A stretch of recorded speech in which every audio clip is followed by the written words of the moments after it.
period with the pandemic and major transformation in various policies. What would you like to say about your tenure? I took over as the Adjutant General in April 2022, and ever since then we have had numerous transformational changes, initiatives that have been brought in, and I must say I'm very satisfied as I retire at the end of this month with all that has been done on this count as far as the Indian Army goes. The AG's branch covers a huge, vast area of operations related to the manpower, and we deal with aspects related to the from the womb to the tomb, as we call it within the Army, and cover the manpower-related policies, the recruitment, the implementation of various policy provisions, the discipline, vigilance, the ceremonials and welfare, health and well-being of our troops, and medical aspects. So all this, along with reaching out to our veterans and taking care of their needs, is a vast charter that I'm very happy to say that the branch has been able to perform with great amount of satisfaction to all the credit of all in the Indian Army. So I'd just like to highlight a few areas in which we have been able to do much change, and those related to the Agnipath scheme, which has been a transformational reform in the overall manpower recruitment and in the policy per se, which affect a substantial part of our Indian Army, the other ranks. It is primarily meant to create a youthful, future-ready force with primarily a capability to handle all the future challenges related to technology and the modern processes that will come up. And we have had about 70,000 who are now already inducted, trained and deployed with the frontline units. They are performing extremely well from the feedback that we receive in the units in the field as also in various other duties, and are doing all the duties that our erstwhile sepoys were doing at that year-end service. We also have about 30,000 under recruitment training centers and about 50,000 who are likely to be recruited shortly in this year. As regards certain other areas, we have had major changes related to the officers' recruitment or the selection system, where we were facing major challenges and deficiencies of approximately 26% in 2010, which has come down to about 16%. And now we see that year on year we are likely to achieve our targets. We have vacancies of over 2,000 every year. We have been able to achieve almost 2,000 this year in the last 1 year, and we were actually shortfall was happening because we were able to only select about 1,350 or so in previous years, but now that has been built up due to various measures that have been taken and interventions that have been instituted at the recruiting directorate in the selection centers and our capacities in these particular areas.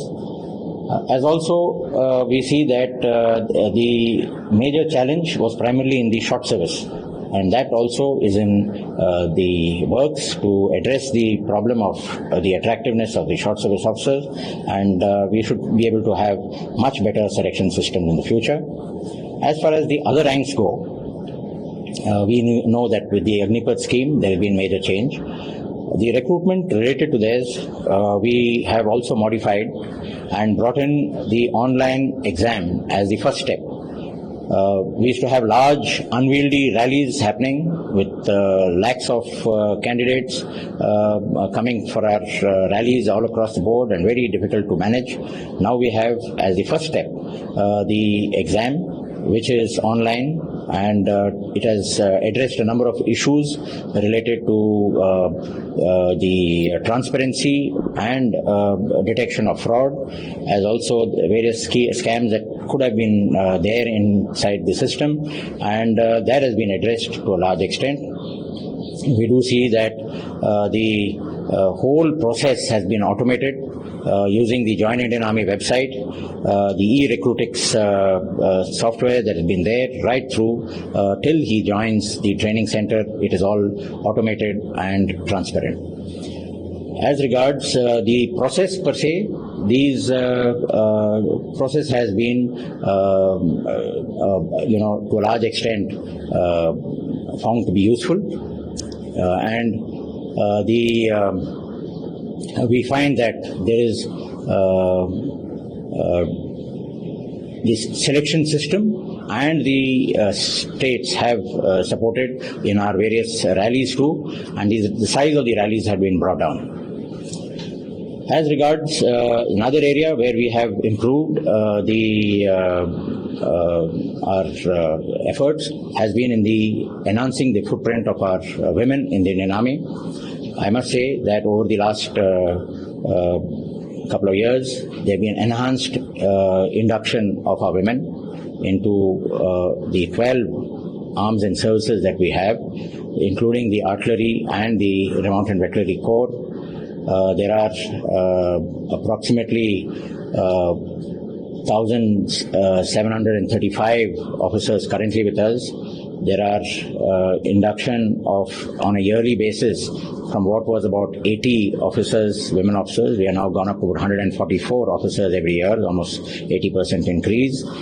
We have brought in changes in the manner of their gender neutral policies, as also we see that there are permanent commission which has happened for them from the short service mode, and we have also inducted on a yearly basis about 20 cadets, lady cadets, into the NDA. All these changes are helping increase our capacity of having women in the Army. As far as the other ranks go, we have had approximately 100 per year who are being taken into the Army in the Corps of Military Police.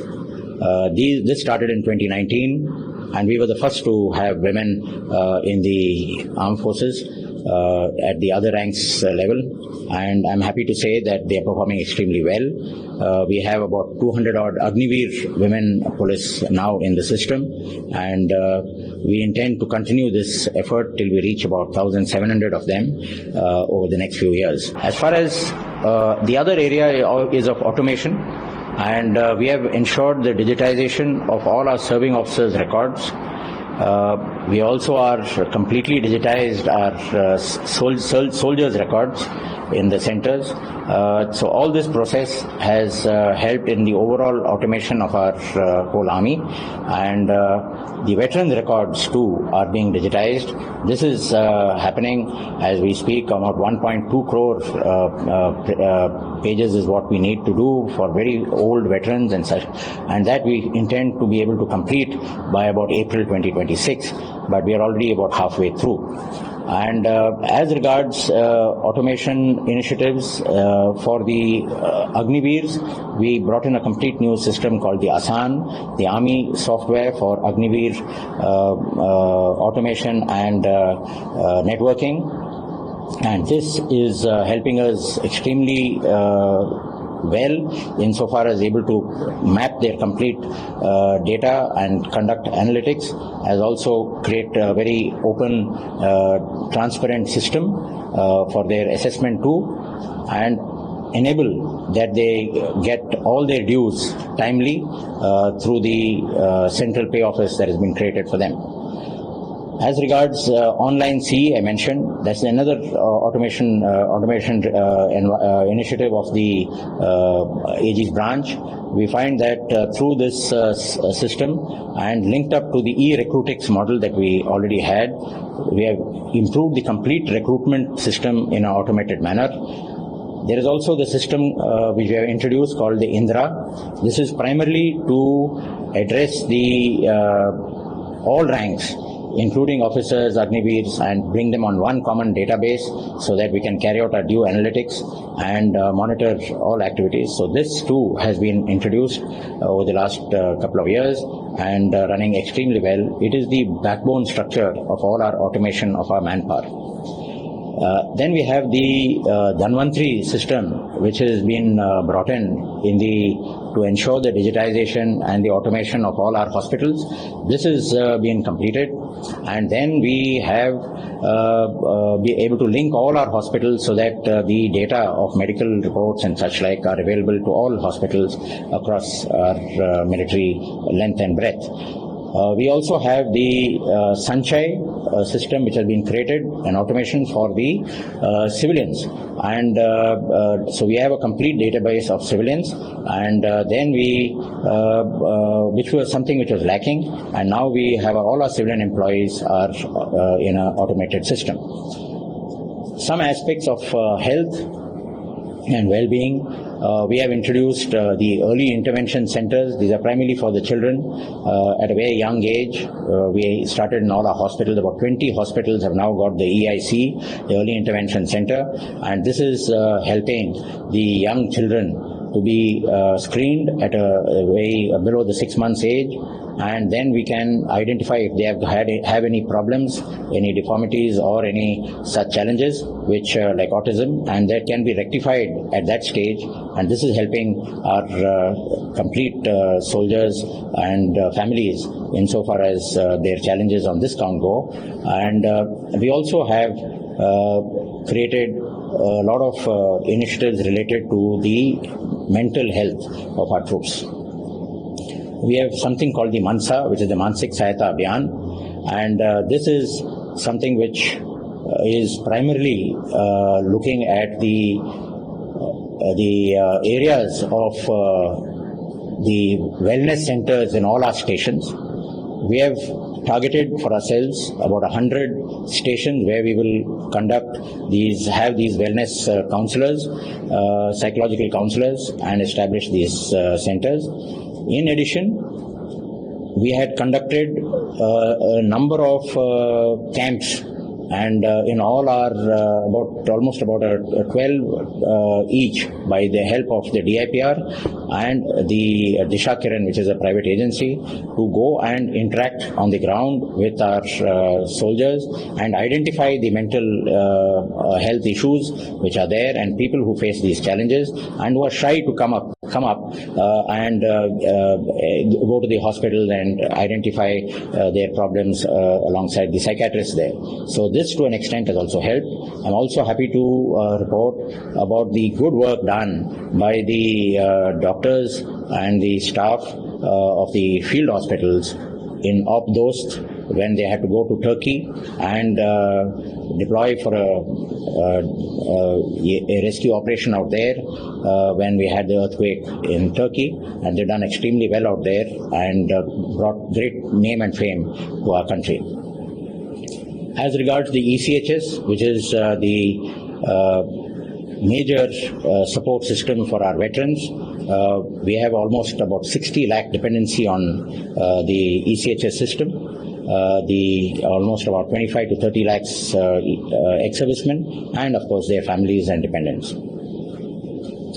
The budgetary allocations have improved substantially. We were getting about 4,800 to 5,000 crores per year for the ECHS. This has substantially shot up to about 9,800 in the last financial year, and approximately the similar amount which has been catered for the next year.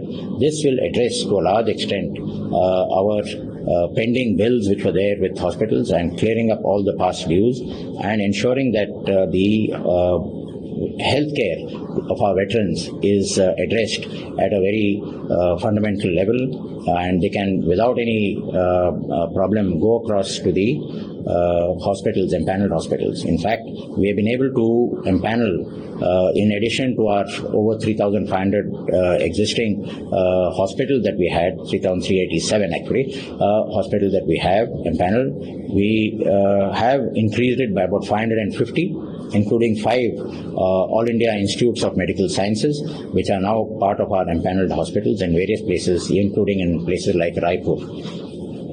A word about the discipline of the Army. We have had zero tolerance for most of these aspects related to moral turpitude and financial aspects, and we have been extremely strict over the last couple of years and brought in extremely tight measures on this count and not spared anybody who has stepped out of line. A word about our welfare. We have substantially enhanced our welfare grants to our personnel, our serving persons, and including the families, the people who have been disadvantaged. I should mention that over about 10 crores we could give for our personnel and ex-servicemen who were affected in the Manipur IS situation.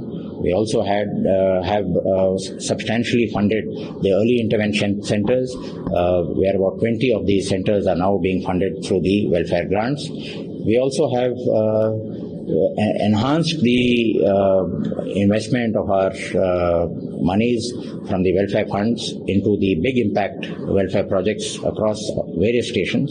Almost 142 stations are now being, projects are underway in these stations, and they are, we got about 20 crores in allotted to last year and about approximately 23 crores this year for the development of these projects.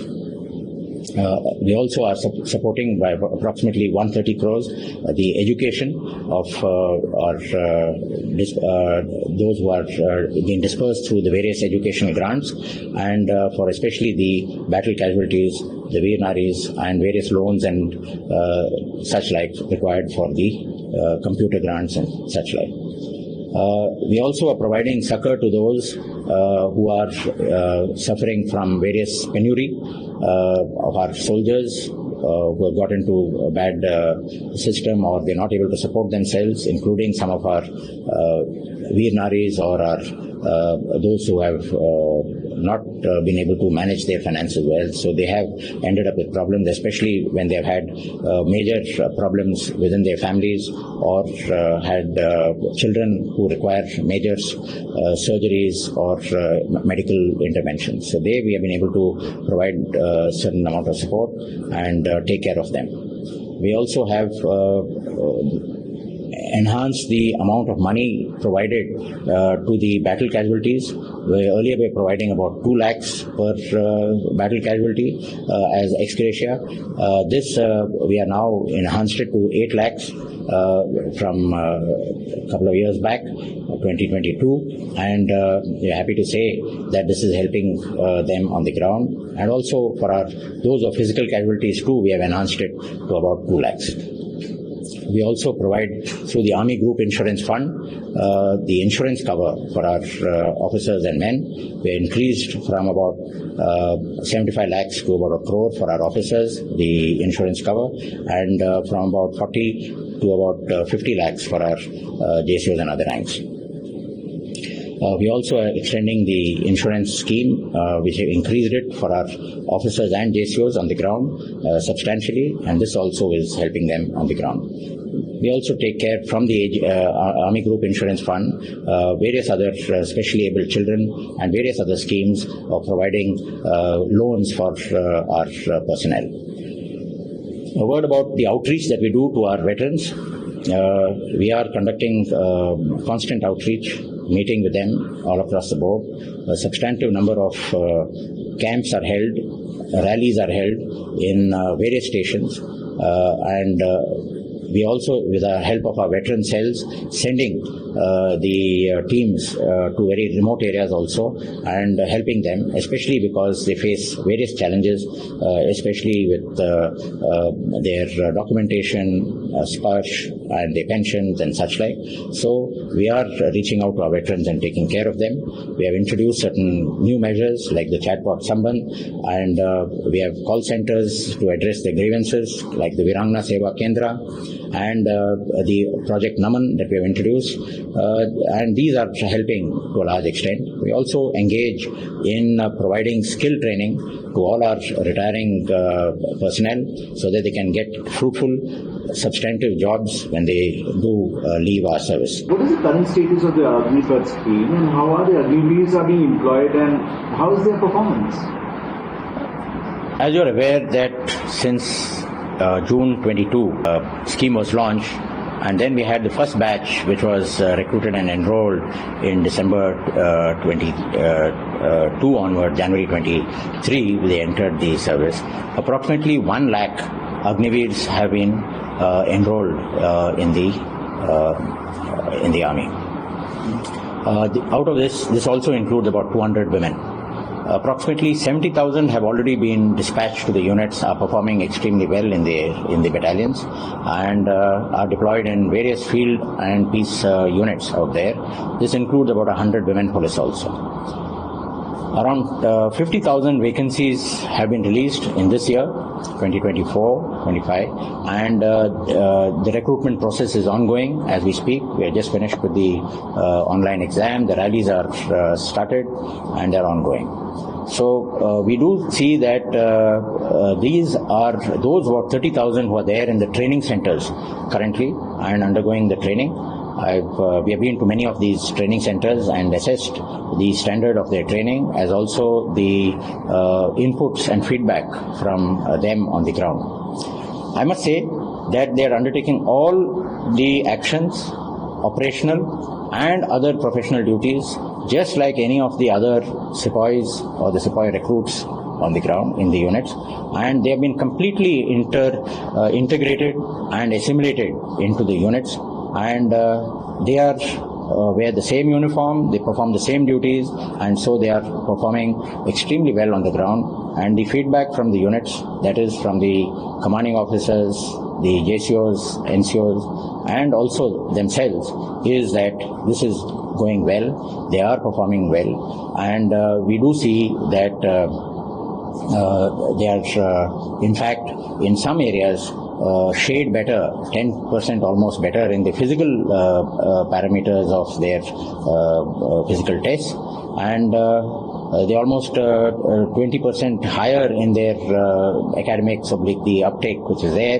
So these are all probably this relates to their focus approach and which is going on, and also the aspect that at the training centers there have been more focused efforts, and we have been able to introduce a lot of technology and simulators, and these are all helping, and with the better processes to improve the quality which is happening out there on the ground. How is the Army addressing the shortages of manpower and career aspiration, and how has the recruitment process been improved? Can you just talk to us about that? As I mentioned, there were shortages that we were facing right since 2010. And we have been able to substantially improve our capacity in induction of officers. The focus has been on improving the intake of both the regular and in the support cadre, with an enhanced focus on the support cadre, which is the short service commission primarily, and the in-service entry. We have increased the vacancies for our short service from about 880, which was there earlier, to about 1,520, and this is going to substantially also enhance the way we will be able to intake including from the NCC entries. As far as our selection boards go, a lot of reforms have been carried out, increasing the capacity and to select and test candidates in a more objective and improved manner. As far as automation and IT in the SSBs are, this will bring greater transparency and make it more human error free.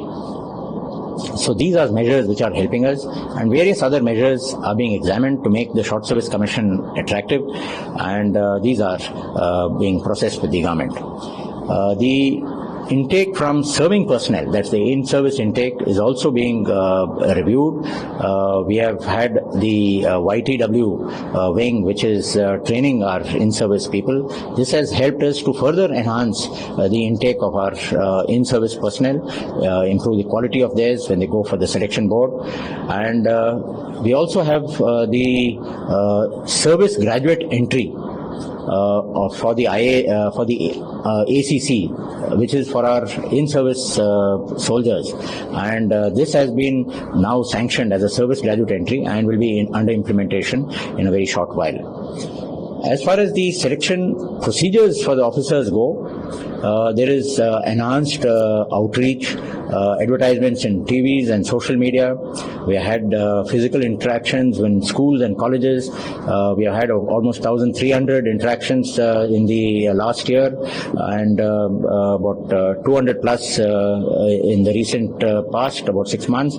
And we also have introduced organizational reforms to rejuvenate the selection process, the reorientation of our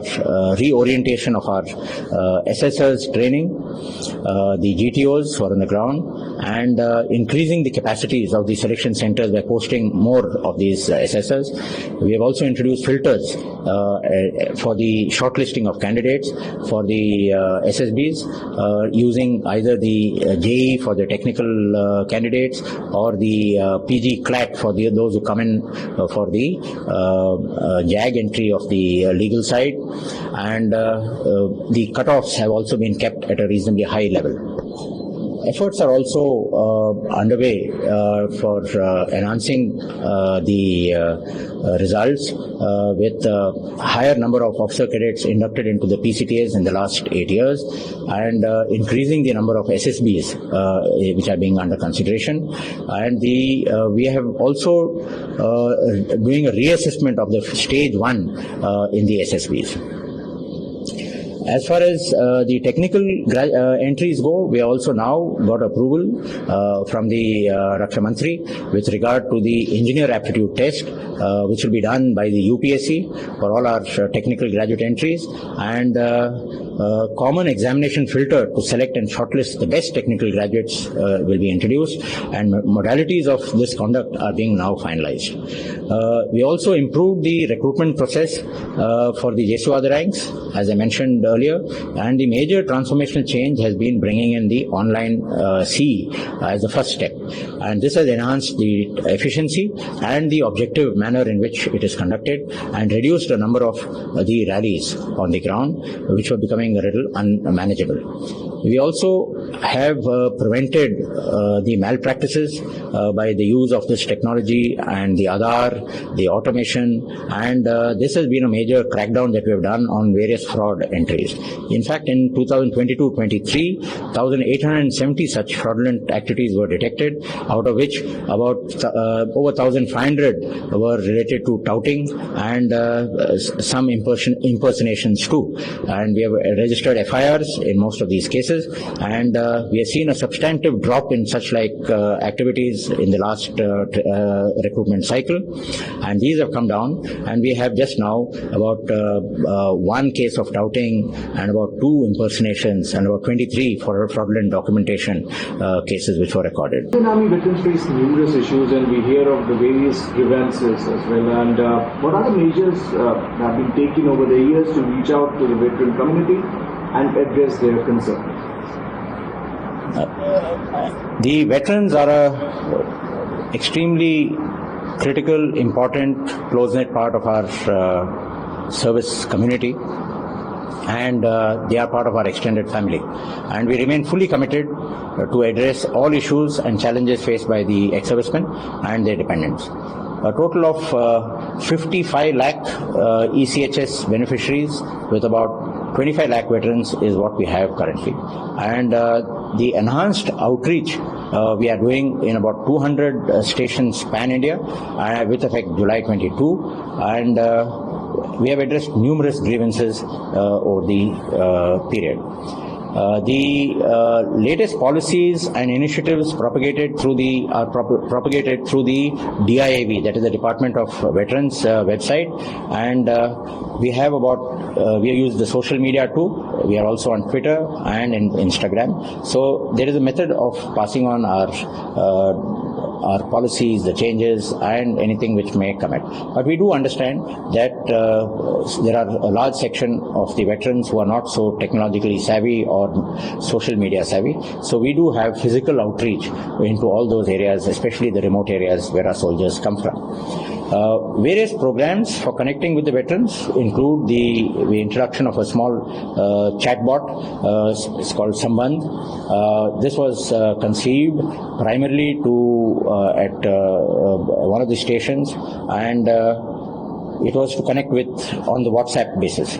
But now we have tied up with an MOU with the Meta, and we have a substantial outgo related to the Meta. For exclusive and insightful videos, subscribe to our new channel ABP Live Premium.